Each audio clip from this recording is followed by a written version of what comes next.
তুরাগ নদীর নাম আমরা শুনেছি অনেকবার। তুরাগ নদীর তীরে বিশ্বের দ্বিতীয় বৃহত্তর মুসলিম মহাসম্মেলন হয়।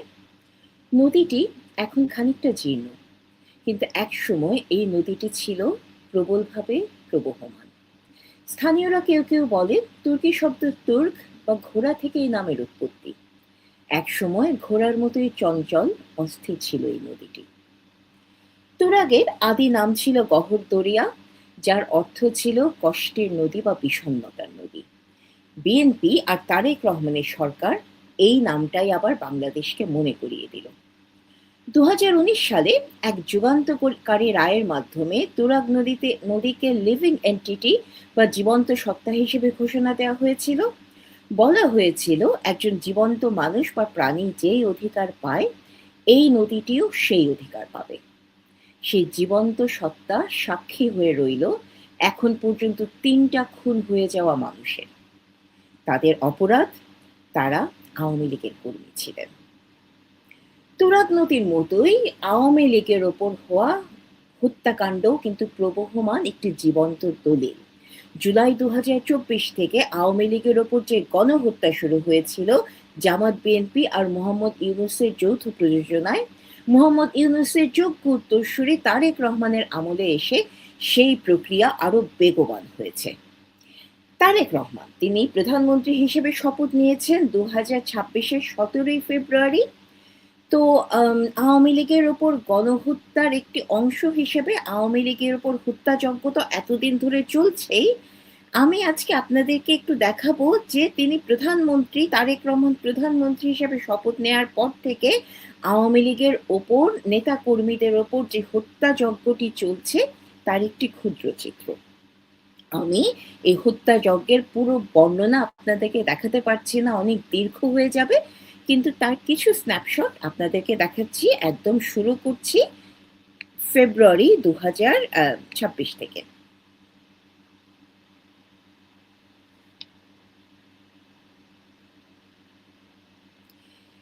ফেব্রুয়ারি 2026, 27শে ফেব্রুয়ারি পটুয়াখালীতে মারা যান ছাত্রলীগের কারাবন্দী নেতা শফিকুল ইসলাম খান। শফিকুল ইসলাম দুমকি ছাত্রলীগের সাবেক সভাপতি ছিলেন। তিনি গ্রেফতার হয়েছিলেন 2025-এর অগাস্টে। তারপর একটু মার্চে আসি। মার্চে তারেক রহমান যখন ক্ষমতা নেন তখন তার সামনে অনেক দায়িত্ব। আইন শৃঙ্খলা বলে কোনো বস্তু নেই, মবের ভয়ে বাংলাদেশ স্থবিরপ্রায়, নারীরা নিমজ্জিত চরম অনিরাপত্তায়। এই সব বাদ দিয়ে কোন কাজটি আগে করলেন তিনি? তিনি যেটা করলেন, সারা দেশে তালিকা করা শুরু করলেন ছাত্রলীগের নেতাকর্মীদের। পুলিশের নির্দেশনা পৌঁছে যায় বিভিন্ন থানায়। পুলিশ জানায় ছাত্রলীগের নেতাকর্মীদের গতিবিধি পর্যবেক্ষণ, রাজনৈতিক সম্পৃক্ততা, সামাজিক কার্যক্রম এবং সম্ভাব্য ভবিষ্যৎ পরিকল্পনা বুঝতে এই উদ্যোগ নেওয়া হয়েছে। পুলিশ থেকে আবার ভদ্রতা করে এও বলা হলো যে ছাত্রলীগকে হয়রানি করা হবে না, এটা শুধুমাত্র তাদের গতিবিধির ওপর নজর রাখতে এই কাজটা করা হলো। কিন্তু আমরা ফেব্রুয়ারি থেকে এখন পর্যন্ত দেখেছি ছাত্রলীগের ওপরে কি করে হত্যাযজ্ঞ চালানো হয়েছে, কি করে পার্স চালানো হয়েছে। আসি মার্চে। 13ই মার্চ বগুড়ার কারাগারে কারাবন্দী অবস্থায় মারা যান আওয়ামী লীগ নেতা শাহনুর আলম শান্ত। মার্চ 2026 পর্যন্ত আওয়ামী লীগের মৃত্যুকূপ বগুড়ায় কারাবন্দী হওয়া 6 জন আওয়ামী লীগ নেতা চিকিৎসাধীন অবস্থায় এখন পর্যন্ত মারা গেছেন, এবং প্রতিবারই পুলিশ থেকে বলা হয়েছে তারা হৃদরোগে আক্রান্ত ছিলেন, তারা অন্য কোনো রোগে আক্রান্ত ছিলেন। কিন্তু আমরা 75-এর জেল হত্যা দেখা জাতি। আমরা জানি জেলে যখন কেউ মারা যান সেই মারা যাওয়াটাকে এভাবে এত সহজে হৃদরোগের উপরে এবং অন্যান্য অসুস্থতার উপরে চালানো যায় না। এবং প্রতিবারই যখন এই আওয়ামী লীগের নেতারা মারা গেছেন, প্রতিবারই সেই নেতার পরিবার থেকে বলা হয়েছে হয় তারা সুস্থ ছিলেন অথবা তারা অসুস্থ বোধ করলেও জেল কর্তৃপক্ষ থেকে তাদেরকে সুস্থতা দেওয়ার তাদের ঠিকমতো কোনোভাবেই দেখাশোনা করা হয়নি। তাই এই যে নেতাকর্মীর জেলে মারা যাওয়া, এটা হয় হত্যাকাণ্ড অথবা অবহেলার কারণে তাদের এই মৃত্যু। তারপরে আমরা যাই 29শে মার্চ। 29শে মার্চ কুষ্টিয়ায় আওয়ামী লীগের স্থানীয় নেতা শফিকুল ইসলাম আজমকে গুলি করা হয় তারই ব্যবসা প্রতিষ্ঠানের সামনে। পুলিশ জানায় শফিকুলের ডান চোখে গুলি লেগেছে, গুলি লেগেছে বাম চোয়াল ও পেটের ওপরে। পুলিশ তাকে গুলিবিদ্ধ অবস্থাতেই তাকে স্থানীয় জনসাধারণ তাকে হাসপাতালে নিয়ে যায়। পুলিশ একে কোনো রকম ভাবে যে আওয়ামী লীগের ওপর আক্রমণ এরকম কোনো নাম দিতে রাজি হয়নি।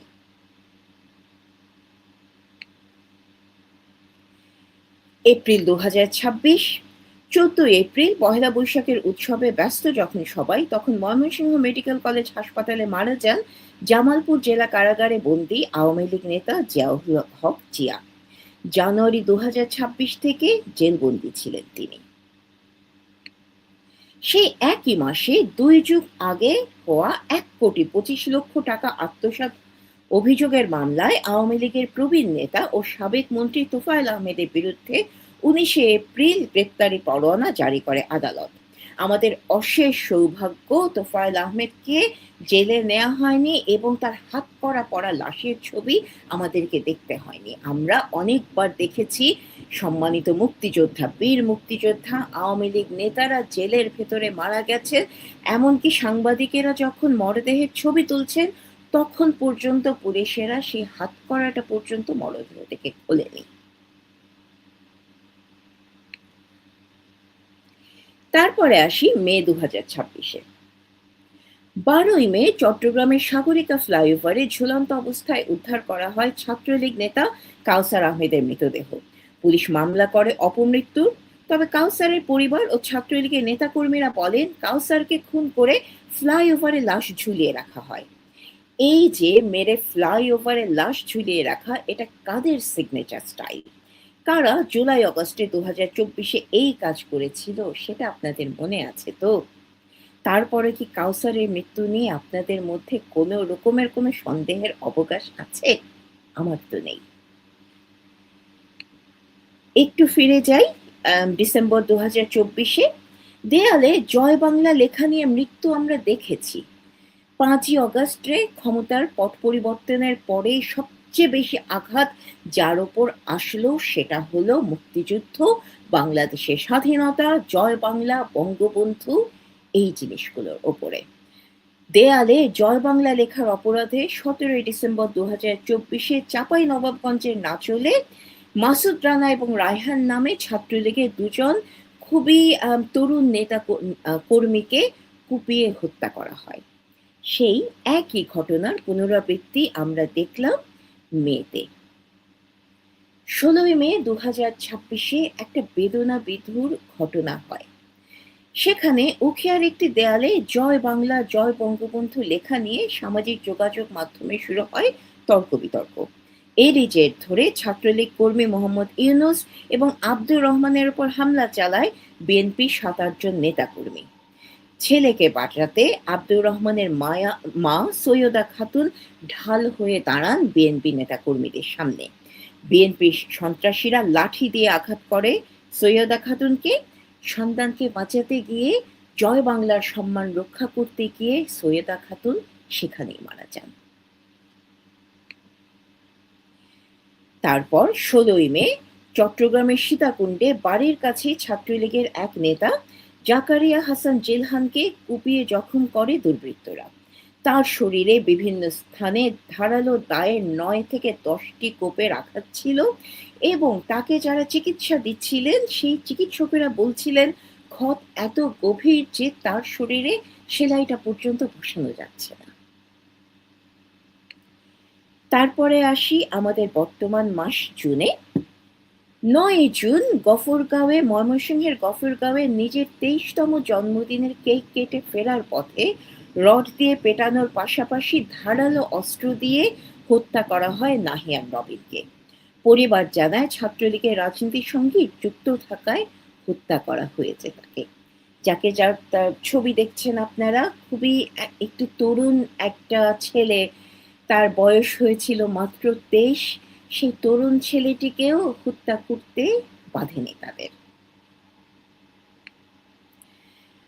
আপনারা যার ছবি দেখছেন তাকে হত্যা করা হয়নি, তিনি তার স্বামীর হত্যাকাণ্ড তার চোখের সামনে দেখেছেন। ১১ই জুন যশোরে কুপিয়ে ও পিটিয়ে হত্যা করা হয় যুবলীগ নেতা জুয়েল আহমেদ রানাকে। স্বামীকে বাঁচাতে স্ত্রী মায়া খাতুন, যার ছবি আপনারা দেখছেন, মায়া খাতুন এগিয়ে এলে খুঁটির সাথে বেঁধে রাখা হয় তাকে। মায়া খাতুন জানান, মারা যাবার আগে জুয়েল রানা একটু পানি খেতে চেয়েছিলেন, তাকে সেইটুকুও দেওয়া হয়নি। এই যে জুয়েল রানা যুবলীগ নেতা, তিনি ৫ই অগস্ট ২০২৪-এর পরে আত্মগোপনে ছিলেন। তিনি ফিরে আসেন তার এলাকায় ফেব্রুয়ারির নির্বাচনের পর। হয়তো ভেবেছিলেন এই সরকার তার নিরাপত্তা দেবে, কারণ আমাদের যারা সুশীল সমাজ আছেন তারা কোনোভাবে এটা জাহির করতে সমর্থ হয়েছিলেন যে তারা নাকি জামাতকে আটকে দিয়ে তারা বিএনপিকে ক্ষমতায় নিয়ে এসেছেন, এবং একটা নির্বাচিত জনসরকার থাকলে নাকি এইসব আর হবে না। সম্ভবত এইসব প্রচারেই বিভ্রান্ত হয়ে জুয়েল রানা ফিরে এসেছিলেন তার এলাকায়, এবং সেই ভাবনা যে কত বড় ভুল সেটা জীবন দিয়ে প্রমাণ করে গেলেন জুয়েল রানা। তারপর ২১শে জুন বরিশালে তার বাড়িতে পুলিশের অভিযানের সময় দেয়াল টপকে পালাতে গিয়ে আওয়ামী লীগ নেতা রাশেদ খান মেনন নিহত হন। তিনি ছিলেন হৃদরোগের রোগী। জেলে গেলে বাকি নেতাদের কি পরিণতি হয় সেটা বগুড়া জেল থেকে বুঝতে পেরেছিলেন বলেই সম্ভবত পালাবার জন্য একটা বিপজ্জনক পথ তিনি বেছে নিয়েছিলেন, এবং সেই পালাবার পথেই মৃত্যু হয় তার। আবার কেউ কেউ এটাও বলছেন যে পুলিশ নাকি তাকে ছাদ থেকে ধাক্কা মেরে ফেলে দিয়েছিল, যেটার সত্যতা যাচাই করা আমার পক্ষে সম্ভব হয়নি। তারপর ২১শে জুন ফরিদপুরের মধুখালীতে বাড়ির সামনে থেকে গ্রেফতার করে নিয়ে যাওয়া হয় ছাত্রলীগ কর্মী মির্জা ইশতিয়াক আহমেদকে, যেটার একটা ভিডিও সামাজিক যোগাযোগ মাধ্যমে এবং জাতীয় প্রচার মাধ্যমেও অনেকভাবে প্রচার করা হয়েছে, আমরা দেখতে পেয়েছি। তিনি একটা একদম ঘরের পোশাক পরা, কাঁধে ল্যাপটপ নিয়ে দাঁড়িয়েছিলেন। তাকে ডিবির ৩ জন কর্মী তাকে বাড়ির সামনে জিজ্ঞাসাবাদ করা শুরু করেন, তাকে চড়-থাপ্পড় মারা শুরু করেন, এবং এই সময় ডিবির একজন কর্মীকে বলতে শোনা যায়, তিনি ফোন করে কাউকে বলছেন যে, "মধুখালী বা এরকম কোথায়, তোরা লাঠি নিয়ে আয়।" এরপরে আমরা দেখতে পারি গাড়ি করে আরো কিছু ডিবির কর্মী আসেন, তারা এসে ইশতিয়াককে তুলে নিয়ে যান, এবং পরিবার থেকে বলা হয় যে ইশতিয়াকের মুক্তির জন্য পুলিশ প্রথমে ৬৫,০০০ টাকা দাবি করছে। ডিবি বলছে যে এ তো ছাত্রলীগের কর্মী, একে তো ছাড়া যাবে না, ৬৫,০০০ টাকা দিতে হবে। তার মা পরের দিন ৬৫,০০০ না ১,০০,০০০ টাকা নিয়ে থানায় গেছিলেন, কিন্তু তাকে দেয়া হয়েছে তার ছেলের মৃতদেহ। ২৩শে জুন গ্রেফতার হন সাতকানিয়ার যুবলীগ নেতা নুরুল আলম। একদিন পরে ২৪শে জুন মারা যান তিনি। তাকে গ্রেফতারেরও একটা ছবি এবং ভিডিও সামাজিক যোগাযোগ মাধ্যমে আছে। সেখানে দেখা যাচ্ছে তিনি একদম স্বাভাবিক ছিলেন, তিনি হাসিখুশি ছিলেন। কিন্তু পুলিশ দাবি করে তার নাকি শ্বাসকষ্টের অসুখ ছিল, সেই অসুখের কারণেই তিনি মারা যান। পরিবার দাবি করে গ্রেফতারের সময় তিনি সম্পূর্ণ সুস্থ ছিলেন। এখন পুলিশের কথা মেনে নিয়ে যদি আমরা ধরেও নেই যে তার শ্বাসকষ্টের অসুখ ছিল, যখন শ্বাসকষ্টের অসুখের সিম্পটম দেখা গিয়েছিল, পুলিশ কি পদক্ষেপ নিয়েছিল তার সুস্থতার জন্য? কোনো পদক্ষেপ আসলে নেয়নি। নেয়নি বলেই তিনি তার শ্বাসকষ্ট রোগ নিয়ে অথবা শ্বাসকষ্ট রোগ ছাড়াই পুলিশের অত্যাচারে থানায় মারা গেছেন। তারপর কি হয়েছে সেটা তো আমরা গতকালকে থেকেই দেখছি। ২৩শে জুন আওয়ামী লীগের প্রতিষ্ঠাবার্ষিকীর কর্মসূচিতে অংশ নিতে যান তুরাগ থানার সুমন সহ স্থানীয় নেতাকর্মীরা। সেখানে বিএনপির নেতাকর্মীরা ধাওয়া করলে সুমন সহ মোট ৭ জন নিখোঁজ হন। ২৬শে জুন তুরাগ নদী থেকে, যে তুরাগ নদী দিয়ে আমি আমার বক্তব্য শুরু করেছিলাম, যেই তুরাগ নদীকে বলা হতো গহর দরিয়া, কষ্টের নদী, সেই কষ্টের নদী থেকে সুমন সহ ৩ জনের লাশ উদ্ধার করা হয়। যে ৭ জন নিখোঁজ হয়েছিলেন সেখান থেকে ৩ জনের লাশ উদ্ধার করা হয়েছে, ৪ জন এখন পর্যন্ত নিখোঁজ। আমরা জানি না সেই ৩ জন, দুঃখিত ৪ জন এখনো বেঁচে আছেন কিনা। আর আপনারা যেই হাস্যোজ্জ্বল ছেলেটির ছবি দেখছেন স্ক্রিনে, সেই ছেলেটির নাম সুমন। যেই ছেলেটির অপরাধ ছিল সে আওয়ামী লীগের প্রতিষ্ঠাবার্ষিকী পালন করতে গেছিল। সেই ছেলেটির অপরাধ ছিল সে জয় বাংলা স্লোগান দিয়েছিল। তো প্রিয় দর্শক, এই ছিল শুধুমাত্র ফেব্রুয়ারি ২০২৬, তাও ফেব্রুয়ারির প্রথম থেকে না, বিএনপি সরকার ক্ষমতা নেয়ার পর থেকে এখন পর্যন্ত আওয়ামী লীগের ওপরে যে হত্যাযজ্ঞ হচ্ছে সেই হত্যাযজ্ঞের ছোট্ট একটি চিত্র। আমি জানি আপনারা জানেন এই হত্যাযজ্ঞের আসল সংখ্যা এর থেকে আরো অনেক বেশি, এবং এই হত্যাযজ্ঞের পাশাপাশি আওয়ামী লীগের নেতাকর্মীদের ওপর জেল হয়েছে, জরিমানা হয়েছে। আওয়ামী লীগের নেতাকর্মীরা আত্মগোপনে গেছেন, তাদের ওপরে তাদেরকে শুধুমাত্র তারা একটি লিফলেট বানাচ্ছিলেন বলে সেখান থেকে তাদেরকে গ্রেফতার করা হয়েছে। তাদের ওপরে আরো বিভিন্ন রকমের অত্যাচার তো লেগেই আছে। আমরা এও দেখেছি যে এই দুদিন আগেই ঢাকা বিশ্ববিদ্যালয়ের ৫ জন শিক্ষককে আওয়ামী লীগ করার অপরাধে তাদের কাছ থেকে সাময়িকভাবে বরখাস্ত করা হয়েছে, এবং আরো অন্যান্য নির্যাতন যা চলছে সেখানে আওয়ামী লীগের ওপরে যেটা হচ্ছে সেটা হলো একদম পরিষ্কার ভাষায় একদম একটা টেক্সট বুক গণহত্যা। এখন প্রিয় দর্শক, এই যে আওয়ামী লীগের ওপর গণহত্যার অংশ হিসাবে হত্যাযজ্ঞ চলছে, এই হত্যাযজ্ঞ কিন্তু নতুন নয়। এরকম হত্যাযজ্ঞ পৃথিবীতে বারবার বিভিন্ন যারা ফ্যাসিস্ট শাসক গোষ্ঠী ক্ষমতায় এসেছে, এক নায়কেরা ক্ষমতায় এসেছে, তারা প্রতিবারই চেষ্টা করেছে অন্যান্য নির্যাতনের পাশাপাশি হত্যাযজ্ঞ দিয়ে একটা দলকে চিরতরে নির্মূল করার। আমরা যদি যাই জার্মানিতে, সেখানে অ্যাডলফ হিটলার তিনি প্রায় ২০,০০০ জার্মান কমিউনিস্টকে তাদেরকে কমিউনিস্ট পার্টির কর্মীকে তিনি হত্যা করেছিলেন, এবং এই ২০,০০০ও আসলে খুব রিজার্ভ একটা এস্টিমেশন। সত্যিকারের সংখ্যা ২০,০০০ থেকে আরো অনেক বেশি।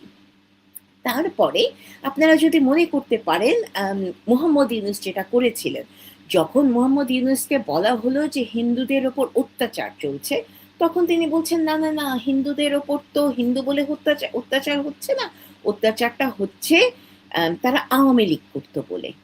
এই যে আওয়ামী লীগ এবং একটা ধর্মাবলম্বীকে একসাথে মিশিয়ে মানুষের সামনে প্রকাশ করা, যেখানে আসলে তাদেরকে আলাদা করা খুব কঠিন হয়ে যায়, এই কঠিন কাজটি কিন্তু হিটলার করে গেছিলেন।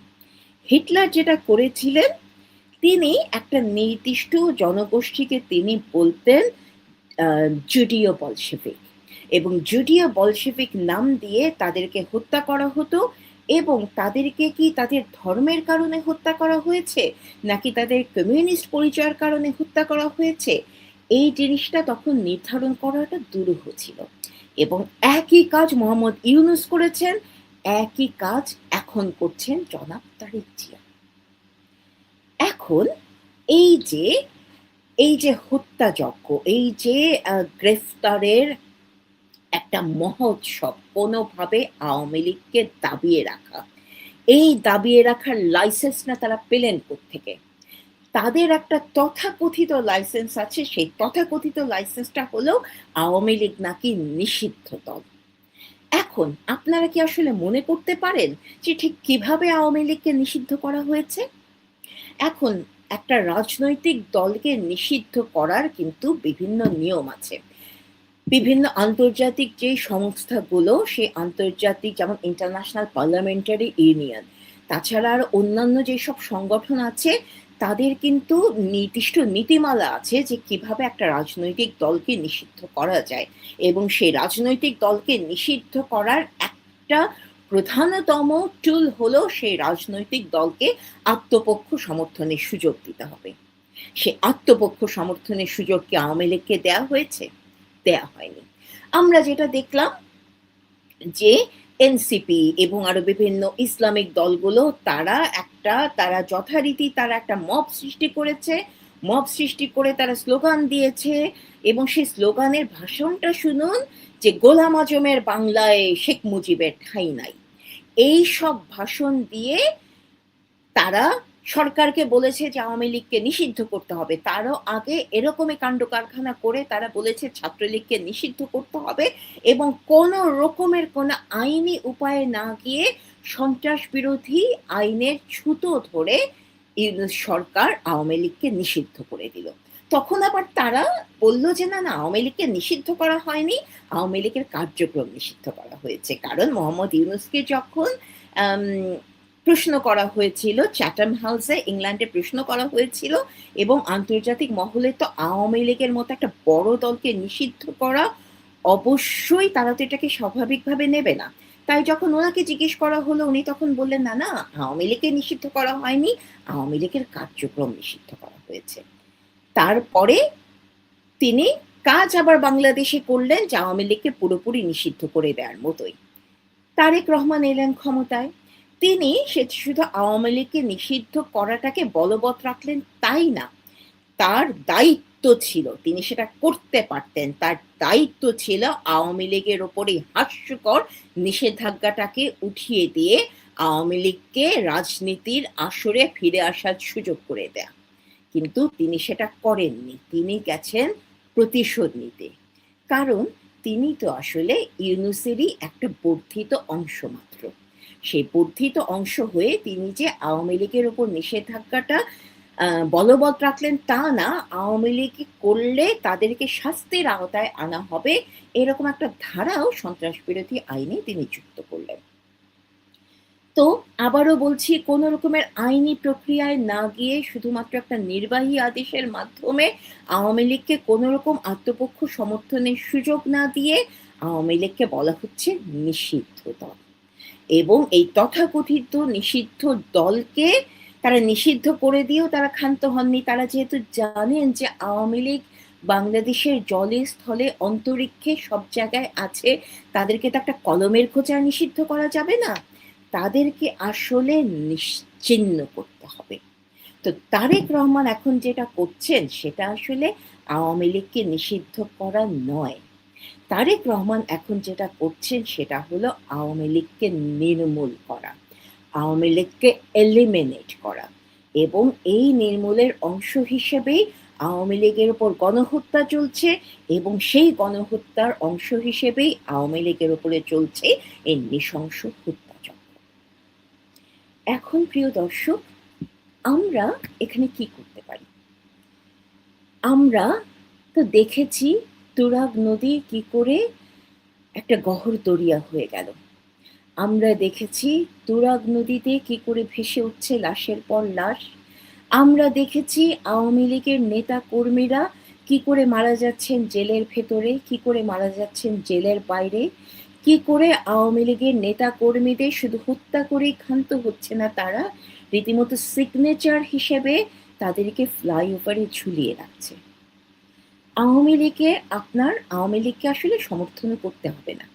আমাদের মধ্যে কেউ যদি আওয়ামী লীগের সমর্থন নাও করি, ঠিক আছে, মেনে নিলাম, সমর্থন আমরা নাই করতে পারি। কিন্তু যেই দলটি বাংলাদেশের স্বাধীনতার নেতৃত্ব দিয়েছে, যেই দলের হাত ধরে বাংলাদেশ আজকে দাঁড়িয়েছে, আজকে এই পর্যন্ত এসে, সেই দলটির প্রতি কি আমাদের কোনো দায়িত্ব নেই? এই দলটির আজকের এরকম একটা দুঃসময়ে যেখানে এই দলটি কোনোভাবে তাদের অস্তিত্ব জানান দিতে চাইলে সেই অস্তিত্বকে নির্মূলের পর্যায়ে নিয়ে যাওয়া হচ্ছে, সেই দলটির প্রতি আওয়ামী লীগের কর্মী হিসেবে নয়, আওয়ামী লীগের সমর্থক হিসেবে নয়, একজন সাধারণ বাঙালি হিসাবে, একজন সাধারণ মানুষ হিসেবে আমাদের কোনো দায়িত্ব কি নেই? আমরা কি এই দলটির আজকে এরকম হত্যাযজ্ঞের সময় আমরা কি চুপ করে থাকবো? থাকবো না। কারণ আমরা জানি আমরা জয় বাংলার লোক। আমরা জানি জয় বাংলার লোকেরা যতবার বাংলার ওপরে আঘাত এসেছে, যতবার আওয়ামী লীগের ওপর আঘাত এসেছে, ততবার আমরা বেষ্টনী দাঁড় করিয়ে বাঁচিয়ে দিয়েছি আওয়ামী লীগকে। আওয়ামী লীগ বেঁচে আছে আমাদের সাথে, আমরা বেঁচে আছি আওয়ামী লীগের সঙ্গী হয়ে। তাই আবারও জেগে উঠুন, আবারও জয় বাংলা বলে দাঁড়ান, আমরা যেন কোনোভাবেই তুরাগ একটি নদীর নাম এই কথাটি ভুলে না যাই। ভালো থাকবেন সবাই। বিদায়। জয় বাংলা।